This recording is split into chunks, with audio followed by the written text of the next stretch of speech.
consciência coletiva me forjou militante, porque é sobre nós, porque nós somos atravessadas pela política cotidianamente. Tudo é uma decisão política, é a fralda que falta no posto, é o ônibus que não passa, é a vaga na creche que não tem. Tudo é político. Inúmeras pesquisas discutem o problema da segregação no Brasil e como a população de nível socioeconômico mais baixo, preta e principalmente as mulheres, possuem um acesso desigual às infraestruturas urbanas públicas. Estamos falando do saneamento básico até o acesso à cultura e lazer.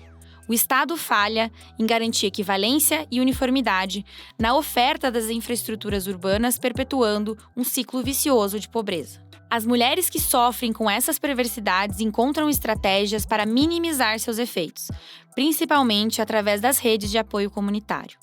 É pensando nessa luta coletiva e em como as mulheres são fundamentais nesse processo, em especial nas periferias, que nesse terceiro episódio da terceira temporada do Ninguém Lune Sem Pensar, conversamos com algumas das tantas mulheres que fazem o Coletivo Preta Velha, um movimento de mulheres que luta pelos direitos do povo da periferia. Localizado na Vila Cruzeiro, um complexo composto por mais de 30 vilas que compreende os bairros porto-alegrenses de Santa Teresa, Cristal, Medianeira, Teresópolis e Nonoai, o Coletivo Preta Velha ocupa o espaço de uma antiga escola de ensino fundamental, fechada no ano de 2018 sob a justificativa do baixo número de matrículas durante a gestão do então governador José Ivo Sartori. Idealizado por Adélia Zeredo Maciel, a Tia Adélia, o espaço hoje funciona como um centro comunitário com horta, biblioteca, brechó, aula de dança para a terceira idade, dança afro, curso de costura e artesanato, roda de escuta para as adolescentes e cozinha comunitária. Eu, que apresento os episódios dessa temporada, sou Laís Leão. Quem irá narrar esse episódio é a Maria Rita Soares.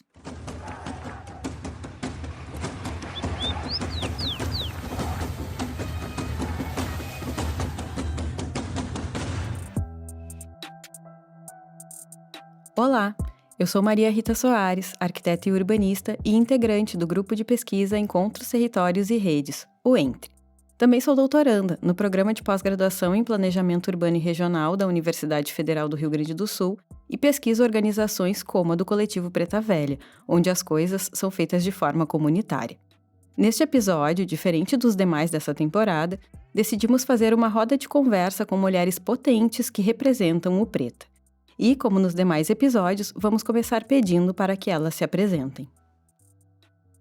Meu nome é Milena Soares, tenho 26 anos, sou mãe, tenho 3 filhos. A Pérola, de 9 meses, o Isaac, de 2 anos, e o Gabriel, de 8. Eu faço parte aqui do Coletivo Preta Velha e faço parte também da Associação Saraí, que fica lá na Estrada dos Alpes. Eu nasci numa família muito militante, desde berço, eu costumo dizer assim. A minha tia, Saraí, ela foi a primeira vereadora negra periférica de Porto Alegre. Então, eu sempre cresci ouvindo que tudo que a gente tinha, mesmo que fosse pouco, era porque alguém tinha lutado para nós ter, né? Elaine Matias, sempre trabalhei para enriquecer as pessoas. E não era isso que eu estava procurando, eu nem sabia o que era. E aqui eu encontrei. Sou mãe de uma moça de 46 anos, filho de 2 rapazes, um de 40 e outro de 42. E aqui eu não perdi, eu ganhei porque eu ganhei mais as crianças. Digo as crianças, cozinho com satisfação, eu me sinto riquíssima. Sou pobre, mas eu me senti muito rica aqui. Eu sou a Júlia Dávila, sou presidenta da União Brasileira de Mulheres em Porto Alegre, secretária de comunicação do Coletivo Preta Velha. Sou uma sobrevivente, assim como muitas de nós.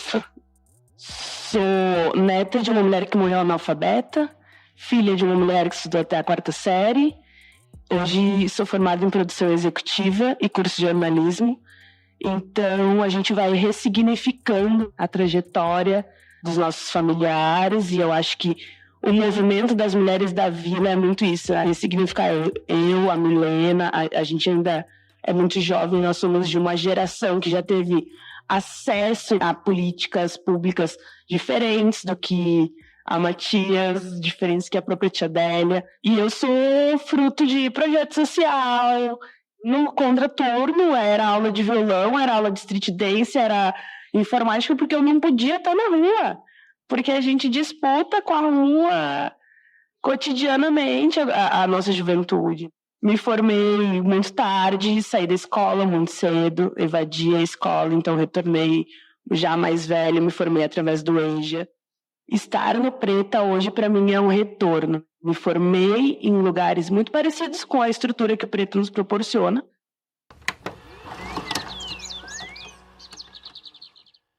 Precisamos apresentar também a Adélia Zeredo Maciel, ou a Tia Adélia, como era carinhosamente chamada no coletivo. Tia Adélia era a própria Preta Velha. Obstinada em transformar a vida da sua comunidade, ela foi agente comunitária e idealizadora, presidenta do Preta. Nosso desejo era que ela tivesse gravado com a gente, mas ela faleceu em fevereiro deste ano de 2024. Sua falta é claramente sentida pelo coletivo, mas sua memória está bem viva e segue sendo referência ao grupo. E, portanto, ela está aqui bem presente neste episódio.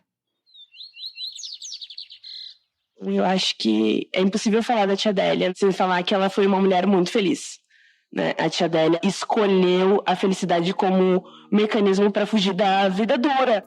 Uma mulher que sofreu a violência doméstica, que enfrentou as chagas da comunidade, né? Todas as mulheres daqui são atravessadas pela violência doméstica, pela violência da criminalidade, pela violência que operacionaliza também como o sistema funciona. Além da importância do Preta como lugar de acolhimento na defesa da vida, principalmente de mulheres e de crianças, a necessidade de matar a fome de quem mais precisava em uma das regiões mais pobres de Porto Alegre era uma das principais preocupações da tia Adélia, que desde sempre idealizou a construção de uma cozinha comunitária. Tia Adélia era uma mulher que não tinha tempo ruim pra ela, sabe? Eu lembro muito quando a gente falava assim, não, tia Adélia, mas isso não vai dar pra fazer. Como que não vai? Não dá pra fazer. E ela entrava aqui na cozinha e falava, isso aqui vai ser assim, isso aqui vai ser assado. E hoje a gente entra aqui e é do jeito que ela falava que ia ser, né? Então, tia Adélia deixou um legado pra nós que a gente vai levar pra vida.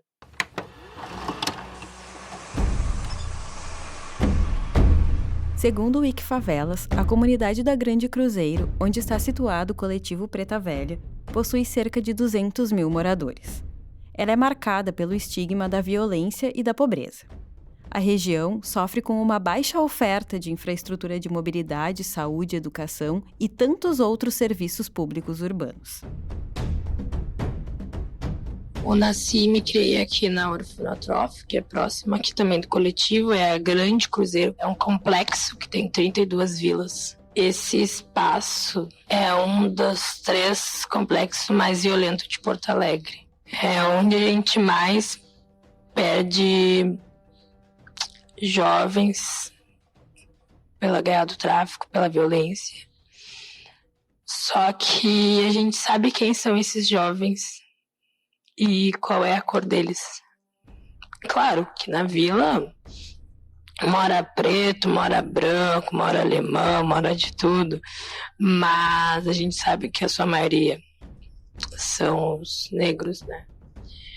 E as nossas comunidades passam décadas e têm os mesmos problemas.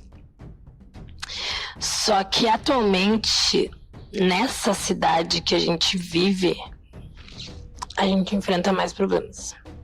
Eu, quando eu era guria, assim, 13 anos, a gente saía do SASE, 14 e ia pro trabalho educativo. Trabalho educativo é um curso profissionalizante que tu faz no período inverso do colégio. Essa região da Cruzeiro era uma das regiões que mais tinha trabalho educativo. Na última gestão foi fechado 20 trabalhos educativos. Cada trabalho educativo é em torno de 20, 25 jovens que fazem. Então, multiplica quantos jovens ficaram simplesmente sem ter acesso. E pensando agora, a gente está vivendo uma enchente, mas a fome existe todos os dias nas nossas comunidades. A fome, a falta de emprego, a falta de acesso à escola, a falta de acesso a médico, a falta de acesso a tudo, a ônibus. Você vai pegar um ônibus em Porto Alegre, se tu pegar o T9, se tu pegar o T11, ônibus que levam a nossa galera das comunidades para ir trabalhar nas áreas dos ricos, tem ar-condicionado. Isso não é nem porque os ricos vão usar, é só porque vai passar na área que eles moram. Mas se tu pega o Orfana no horário da Ritter, que é uma faculdade que tem aqui perto, tu não entra. Não cabe. Tu fica espremido e eles não abrem nem a porta porque não cabe. E fico dizendo um passinho mais atrás, por favor, mas um passinho pra onde? A nossa comunidade que a gente vive é uma luta diária. Por tudo. Gente que mora na vila, cada dia é uma violência diferente que tu vive. Eu não vivo a violência doméstica, mas eu vivo a violência no ônibus, que eu sou obrigada a ter uma pessoa aqui do meu lado me coxando, porque ou eu pego aquele ônibus, ou só 40 minutos depois, não deixa de ser uma violência. Tu vai ali no médico, a gente tem o postão da Cruzeiro, que é um atendimento que atende toda Porto Alegre. Não tem uma médica ginecologista para as mulheres. E depois que foi privatizado os postos de saúde, hoje eu chego ao médico. Mês que vem é outro, daqui 2 meses é outro, daqui 3 meses é outro. E eles só vão trocando. Em 2009, com a escolha de Porto Alegre como uma das sedes da Copa do Mundo de 2014, a cidade foi tomada por uma grande euforia. O governo municipal viu nisso uma oportunidade para impulsionar a economia e uma chance de alavancar antigos projetos estagnados. Dentre estes projetos estava a duplicação da Avenida Tronco, que é endereço do Preta. Ela foi iniciada em março de 2012, paralisada em 2016 e retomada em junho de 2018. Orçada em 165 milhões de reais, ela foi incluída nos projetos de infraestrutura que contariam com recursos do governo federal para a preparação para a Copa. Seus 6,2 quilômetros de extensão seriam uma alternativa de desvio do trânsito em torno do estádio Beira-Rio nos dias de jogos e uma importante via de ligação entre a Zona Sul e o centro da cidade. Cerca de 1.500 moradores foram removidos de suas casas para dar lugar ao empreendimento, e os valores ofertados pelo poder público não garantiam a manutenção da condição de vida das famílias. Além da série de negociações, perdas para as famílias, quem mora na região ainda hoje convive com desdobramentos da obra, que só foi entregue este ano de 2024.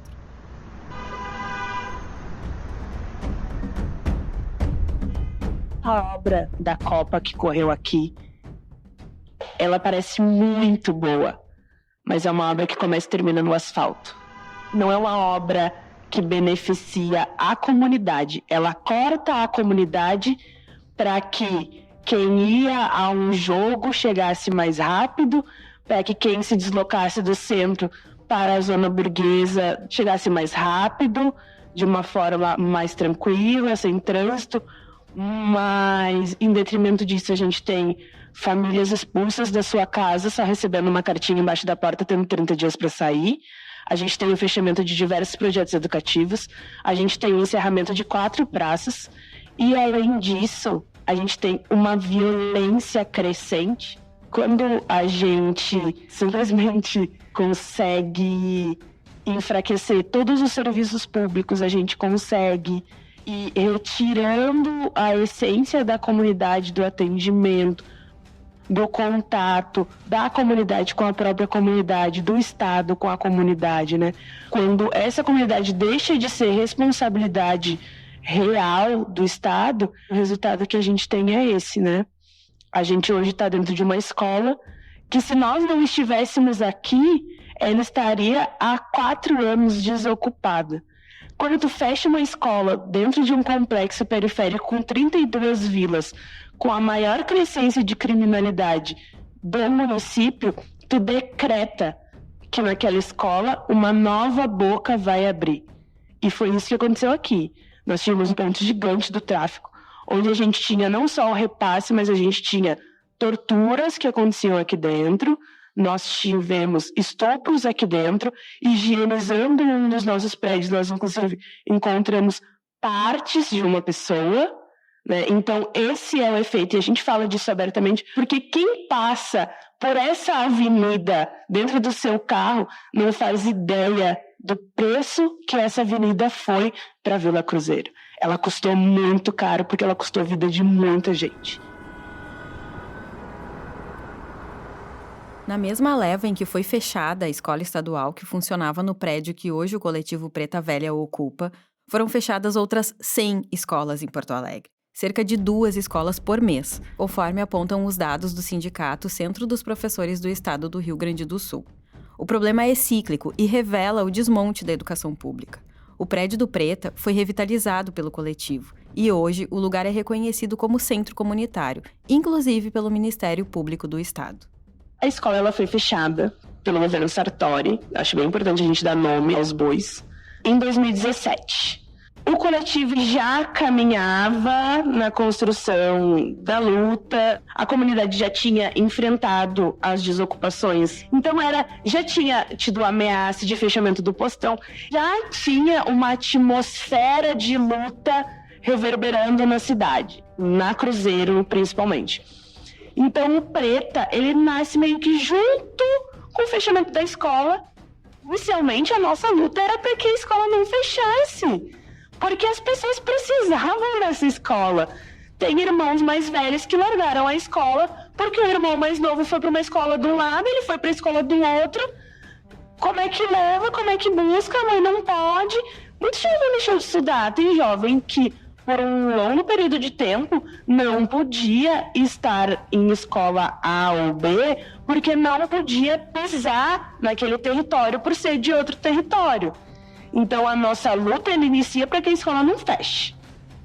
Mas a escola fechou e ela não ia reabrir. Então, em 2020, já depois de quase 2 anos e meio lutando para que a escola retornasse às atividades, nós entramos. Uma noite, o cadeado se rompeu e cá estamos. Depois dessa noite que o cadeado se rompe e a gente entra, nós passamos 1 ano limpando para conseguir realizar alguma coisa. Nós somos uma ocupação e a gente fala sobre isso abertamente, porque assim, né, se não fosse nós quem ia ocupar esse espaço, a gente sabe quem ia. Ok, somos uma ocupação e tá tudo certo. Mas tem coisas do cotidiano que a gente toma muito cuidado. A gente tem cuidado com quem entra, com quem sai, com quem vem nos visitar, com quem conversa com as mulheres. As portas, elas são cadeadas, todas as coisas que a gente recebe, a gente tem muito cuidado. Durante esse período mesmo da enchente, nós somos uma ocupação, mas a gente também funciona como uma associação. Nós temos um CNPJ, nós disputamos editais, porque também precisa ter, né, o equilíbrio entre o ser um movimento autônomo de luta, mas também precisar ser mais institucionalizado em alguns momentos para conseguir conquistar determinadas coisas.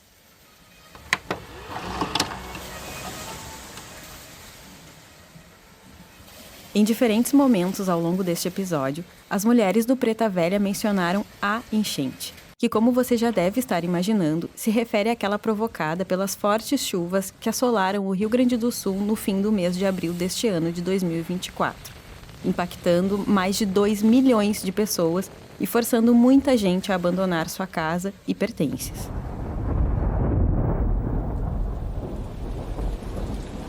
O Preta atuou dando assistência às famílias afetadas, fornecendo alimentação e organizando doações não só em e para Porto Alegre, mas também para municípios da região metropolitana. O que se nota é que, como bem nos ensina a filósofa Silvia Federici, quando vivenciamos momentos de crise como esse, as mulheres tomam a frente e os esforços coletivos, principalmente delas, é o que garante a reprodução básica da vida. No 27 de abril, eu e a Júlia estávamos já caminhando de bota de chuva. A gente pensava que era só mais uma chuva em Porto Alegre, porque qualquer chuva em Porto Alegre o caos se instala, né? A gente não imaginou que o caos ia ser sobrenatural e sobre todo o estado. Então a gente se voltou, todo mundo pro coletivo. Pensamos, bom, vamos botar o Preta como um ponto para receber doações, para nós conseguir ajudar essas pessoas, que vinha chegando muitas pessoas pedindo ajuda para nós, que era a nível de estado, e as famílias das nossas comunidades começaram a receber, meus parentes que moram no Maitá, meus parentes que estão vindo de Canoas, e começou a ficar cada vez mais perto, né? Quando a gente viu, não tinha espaço para carro aqui no pátio, tinha 60 voluntários querendo ajudar e trazendo doações. E era muita gente. Quando a gente viu, tinha uma sala só para coberta, uma sala só para mantimentos, uma sala só para higiene. E a gente começou a alcançar Canoas, Eldorado, São Leopoldo. Saiu carreata daqui de 10 carros escoltados, levando mantimentos que foram doados aqui no coletivo. Isso tornou uma dimensão que a gente nunca imaginou. Foi um processo extremamente cansativo e doloroso, assim. Eu cheguei num dia, assim, que eu falei, eu tô com saudade dos meus filhos. Que a gente saía muito cedo e voltava muito tarde. Uma exaustão mental foi algo surreal que a gente viveu. Mas de uma vivência, eu penso assim, eu vou poder sentar e contar para meus filhos que eu alcancei tantas vidas, que foram milhares de pessoas, que a gente simplesmente abriu nossas portas. E estamos aí para ajudar a todos, né? E além de ajudar quem tinha sido atingido pela enchente, a gente ainda conseguiu ajudar a nossa comunidade, né? Que o poder público simplesmente esqueceu. E o nosso coletivo supriu essa e tantas outras necessidades, né? Então, foi assim, a gente se renovou, assim, renovou o nosso espírito de luta aqui do coletivo. E tudo isso poucos meses após a morte da tia Adélia, que era a maior liderança do Preta. Mas quem é que o trabalho do Preta mais beneficiou ou beneficia neste e em outros contextos? As mulheres aqui sempre são as mais beneficiadas, né? Agora a gente, nessa época, como se a gente não estivesse vivendo uma enchente, né? Mas no auge, assim, a gente viu as nossas mulheres mais vulneráveis do que o normal. Porque aquela que sai pra fazer a faxina, não tinha como chegar na faxina. Aquela que faz unha, não tinha como fazer unha. E a gente fez uma ação de cestas básicas. A gente fez mais de umas, né? Pra comunidade inteira. Mas a gente decidiu que naquela nós íamos doar somente para mulheres e mães solos. E nos questionavam, mas como assim? Por quê? Por que vocês vão doar só para as mulheres? Porque a gente entende que se nós mulheres não levantar outras mulheres, a lógica não bate, sabe? E aqui no nosso coletivo é assim, a gente vive todos os dias para levantar uma mulher. Elaine Matias, uma de nossas entrevistadas, é uma das mulheres que é levantada e se levanta com outras mulheres no Preta Velha. Eu perdi 2 filhos aqui. Ia ficar aí, acho que uns 3 anos sem passar por aqui. Não caminhava aqui. Agora eu consigo, venho ver as crianças. Esse movimento que estão fazendo aqui no Preta Velha é o essencial para todos os moradores. A dor de ter perdido 2 filhos naquela região que hoje é o entorno do coletivo foi reiterada por Matias durante a nossa conversa. Aquele lugar que antes trazia a dor, agora traz também alegrias e virou um espaço no qual ela dança. Mais importante atividade para mim é a aula de dança nas quinta-feiras com o professor Lu Franco. Para mim, para várias pessoas que vêm correndo sem bengala, sem nada, se esquece até a bengala. Estar em um coletivo por e com outras mulheres muda posicionamentos em relação ao mundo. As mulheres do Preta celebram o apoio mútuo. Silvia Federici usa o conceito de femina communia para descrever a ideia de que não existem comuns sem comunidade e não há comunidade sem mulheres.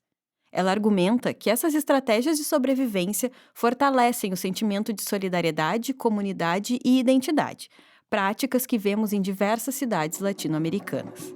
E como disse Matias, Coletividade é isso que a gente faz, que falamos hoje da parte da manhã.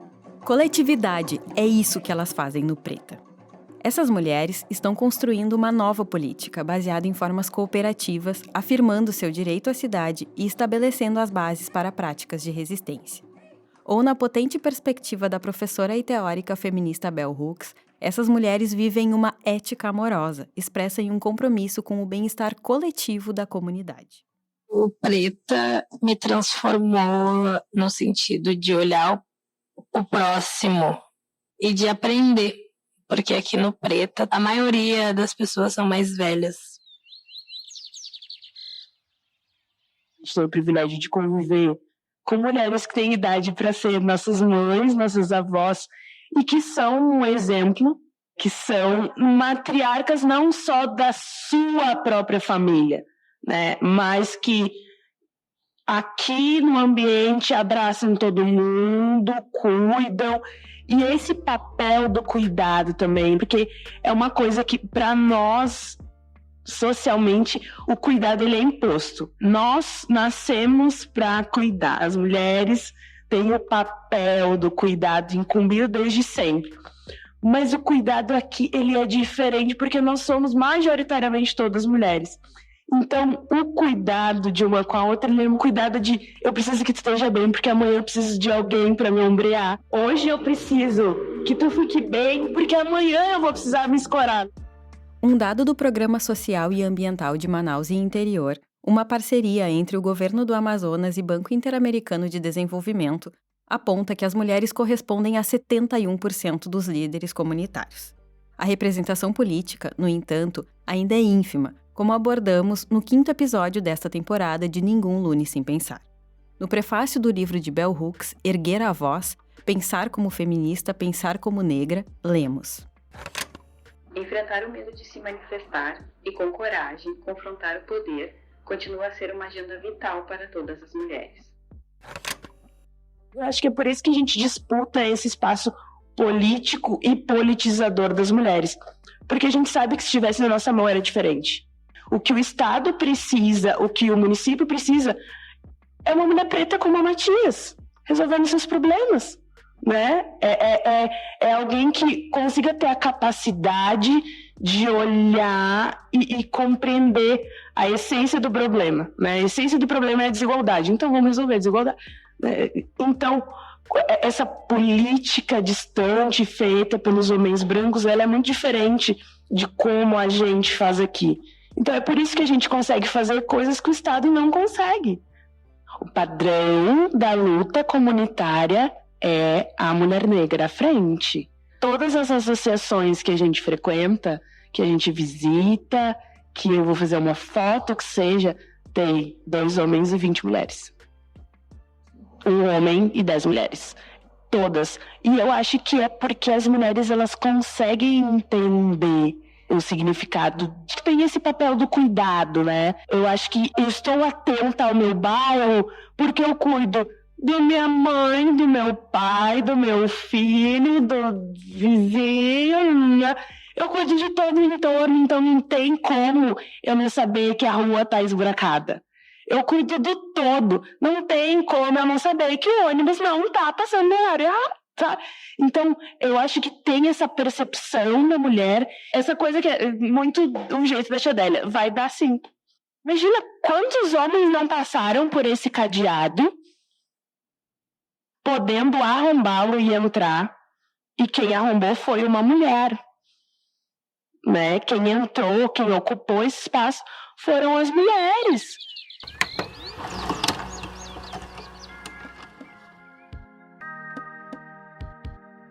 Como diz Bell Hooks, a minha esperança emerge dos locais de luta onde testemunho indivíduos transformarem positivamente as suas vidas e o mundo à sua volta.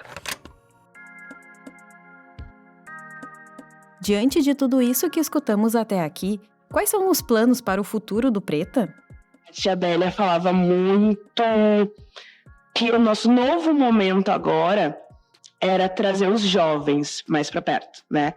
As mães, elas já estão aqui. Nós precisamos agora catar os meninos de 12, 14, 16, que estão justamente nessa disputa e nessa linha cruzada da violência. É quem está suscetível a tomar o enquadro e dar ruim, é quem está suscetível a ser aliciado pelo movimento. Então, é hoje quem a gente enxerga mais fragilizado. Eu acredito que é impossível a gente falar sobre uma juventude negra que esteja viva em liberdade, sem falar sobre a estrutura, novamente, do Estado e como que ela se coloca, né? Eu acho que a violência dentro das nossas comunidades ela é muito lucrativa para o Estado. A gente vivencia, enfim, a guerra às drogas, a gente vivencia um processo de encarceramento em massa, enfim. Eu acho que a gente vai tentando agora, nesse novo passo, inverter essa lógica, né? E aí a gente tem buscado hoje atividades que sejam atrativas. E por fim, perguntamos às gurias do Preta como seria uma cidade feita por elas e pelas mulheres à sua volta. Só amor.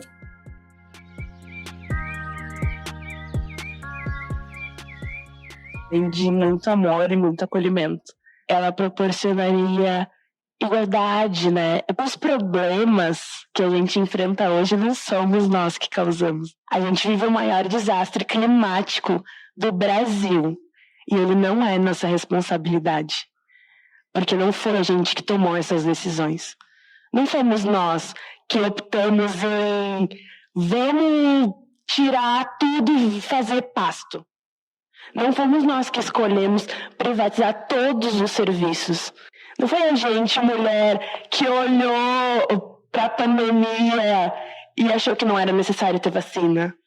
Né? Então, eu acho que é por isso o nosso envolvimento na luta comunitária. Porque a gente enxerga de uma outra ótica. E para finalizar, Júlia arrematou. Acho que uma sociedade organizada pelas mulheres que têm consciência de classe e de raça, ela se estrutura de uma forma que a gente teria uma estabilidade, pelo menos não opressão. Né? E aí a opressão é sobre... Para alguém poder dirigir um carro de 600 mil, alguém tem que passar fome. A opressão é que para alguém poder hoje ter uma casa que custa bilhões, alguém não vai ter onde morar. É dessa opressão que a gente fala. E essa opressão não fomos nós, mulheres, que colocamos sobre a sociedade.